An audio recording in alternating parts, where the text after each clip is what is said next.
Bonne existence à tous, je suis Gut et je vais vous parler du lore d'Hollow Knight. Vous qui avez eu la flemme de regarder toutes les vidéos sous-titrées de Mossbag, tous les articles de Wikia, collecter toutes les informations du jeu et produits dérivés. Quel genre de personne perdrait autant de temps à faire ça? Moi! Dans Interprétation hasardeuse d'Hollow Knight. Dans cet épisode, on va commencer à parler d'une partie de la route oubliée, car je ne spoilerai pas, mais certaines zones du lore ne sont pas encore accessibles. On commence avec les créatures rencontrées dans l'épisode 1. Je ne parlerai donc pas du mouche ni des crowlids. On commence doucement avec le cousin du crowlid, le tic-tic. Sérieusement, qui donne les noms à ces créatures? Bah, Team Cherry.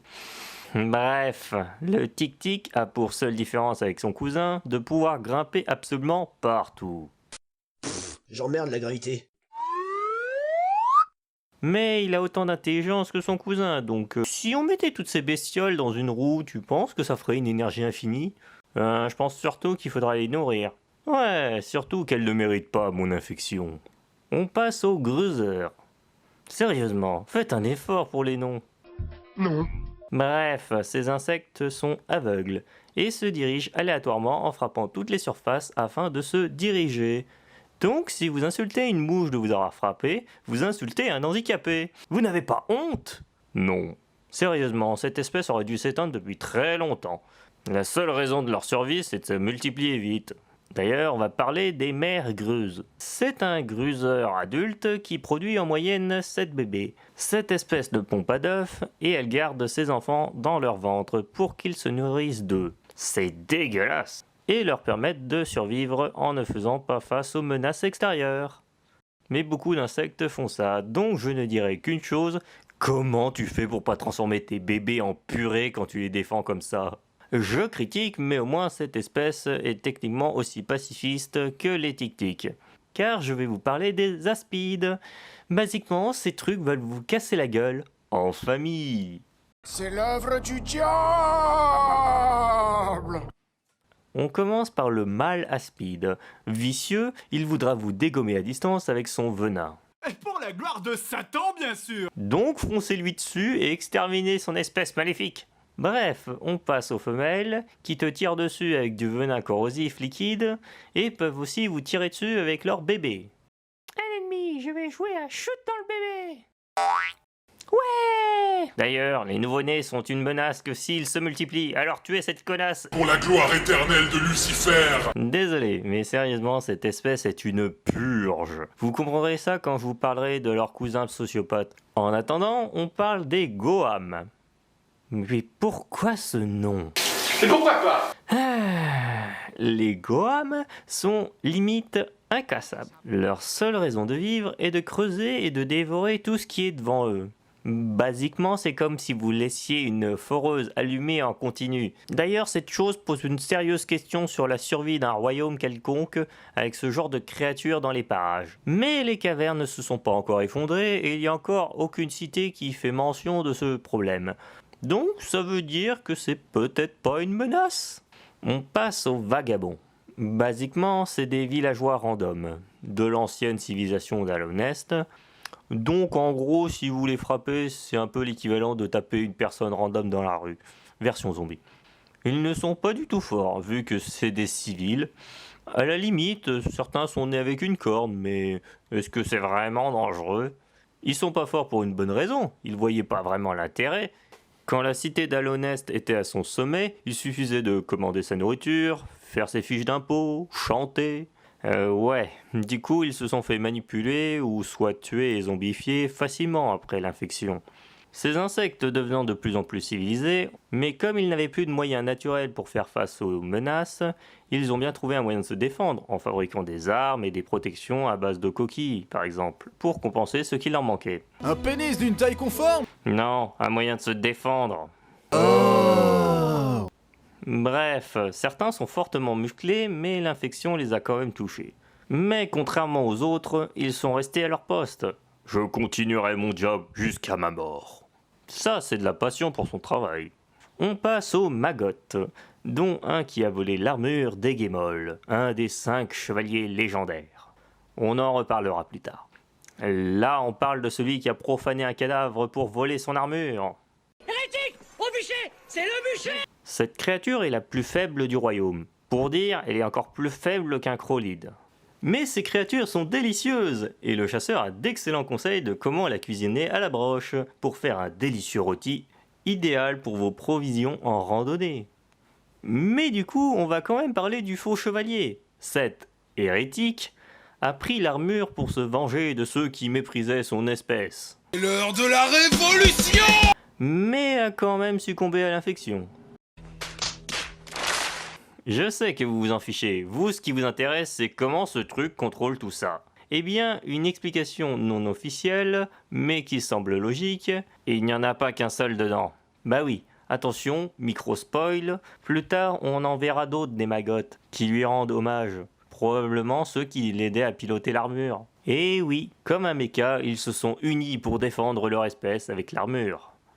Mais une fois vaincus, c'est eux qui ont récupéré leurs collègues morts, d'où la disparition du cadavre. Par contre, je ne sais pas grand chose sur l'insecte qui compose la masse des guémols, donc on va dire qu'elle est unique et qu'elle vient d'une région inconnue. Bien, on va finir avec les créatures, ne vous inquiétez pas. Il en reste 2. Bien. On remet ça? Le Baldur jeune, une créature agressive qui défend son territoire en se mettant en boule et se propulse sur l'ennemi. Ces créatures servent de jouets pour les jeunes chasseurs d'ailleurs. Par contre, le Baldur adulte a une armure suffisamment épaisse pour se protéger et ne plus avoir à rouler. Elle peut se défendre à coups de venin et de bébé. Shoot dans le bébé! Arrêtez d'utiliser vos enfants comme projectiles, merde! Bref, on passe enfin au lore de l'environnement. La route oubliée était autrefois une voie de commerce et de voyage pour toutes les créatures d'Holonest. C'est un peu l'équivalent d'une autoroute qu'on a finalement oubliée à force de ne pas l'utiliser. Par contre, on a quand même une quantité monumentale de marchandises abandonnées là-bas, ce qui me fait poser la question sur le professionnalisme des livreurs de ce pays. Mec, on livre plus dans cette région. Oh, et on fait quoi des colis du coup? Bah laisse-les là. Ok.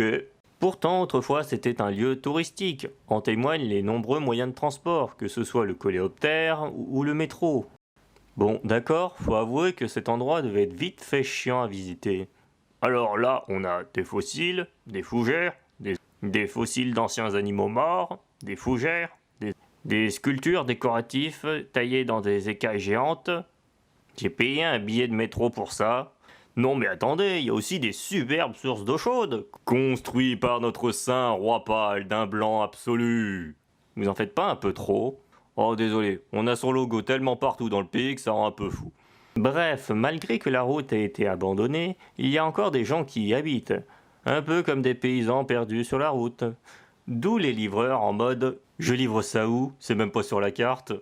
D'ailleurs, cet endroit est connecté à une multitude d'environnements. En témoignent ses ascenseurs, l'accès au verre-chemin, l'accès à la mine de cristal.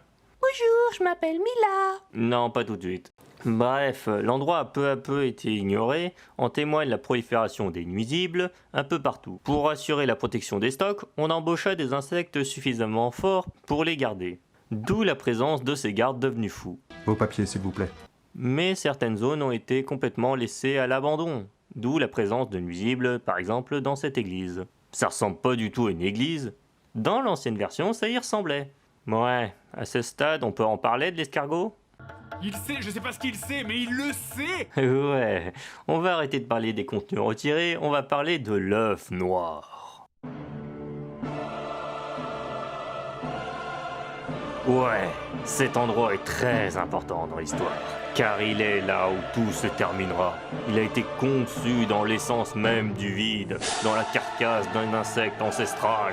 Et il contient accessoirement la source de l'infection. Lieu de prière au cœur de la chute d'Halonest, nous en reparlerons plus tard. Mais en attendant, terminons la zone avec la hutte mystique. Cet endroit a été bâti avec les restes d'os et de coquilles d'innombrables créatures mortes. En voyant le sol couvert de restes de cadavres, vous vous dites... Et qu'on n'a pas affaire à un élève, mais qu'on a affaire au professeur. Quand l'armée monte une opération qui doit pas échouer, c'est à lui qu'ils font appel pour entraîner les troupes, d'accord? Bah en fait non, pas du tout, c'est juste un hippie qui ramasse des restes pour fabriquer ses instruments mystiques. Pas étonnant que ça attire les nuisibles après. Ici, on peut y trouver d'anciens totems d'âme, créés par la civilisation qui précédait Alonest. Voilà tout le lore que je peux vous divulguer actuellement sur l'endroit, donc on passe aux personnages. Je ne vous parlerai pas de tous les personnages qu'on a rencontrés dans l'épisode 1, car certains, comme Quirrell, ou alors qui gâcheraient la découverte du scénario si je vous disais tout pour le moment. Donc on va parler juste de ceux qui vivent sur la route oubliée et qu'on a rencontrés. On commence par le patriarche des larves. Il est chargé de la protection de ses enfants jusqu'à leur métamorphose. Certes, il a échoué, mais quand vous découvrirez qui est le ravisseur, vous comprendrez que c'est pas de sa faute. Les larves sont des tunneliers hautement qualifiés, avec un excellent sens de l'orientation. Tout le monde s'en branle, moi le premier. Mais ça explique comment elles se retrouvent si facilement chez eux. D'ailleurs, cette espèce est connue pour collecter des choses brillantes et les cacher dans leur terrier. C'est pour cela que le patriarche possède autant de trésors. Mais il acceptera de s'en séparer en échange de ses enfants. Social, putain! On termine avec le chaman escargot, une espèce maniant l'âme et le vide pour créer des sorts très puissants. Cette espèce est très mystérieuse et on ne sait pas grand-chose d'eux. En ce qui concerne celui-ci, il semblerait qu'il soit prisonnier de cette hutte pour des raisons inconnues. Il ne peut pas en sortir, même s'il le voulait. Je te donne toutes les infos que tu veux si tu me dégages ce connard. Et j'y gagne quoi? Un pouvoir pour tous les dominer. Pas intéressé. Non mais attends, j'ai plein de sorts. Frappe météore, onde de choc, rayon laser. C'est ainsi qu'on clôture le premier épisode du lore de la route oubliée, en espérant que vous avez appris des choses et que je continuerai une autre fois. Allez, à la prochaine!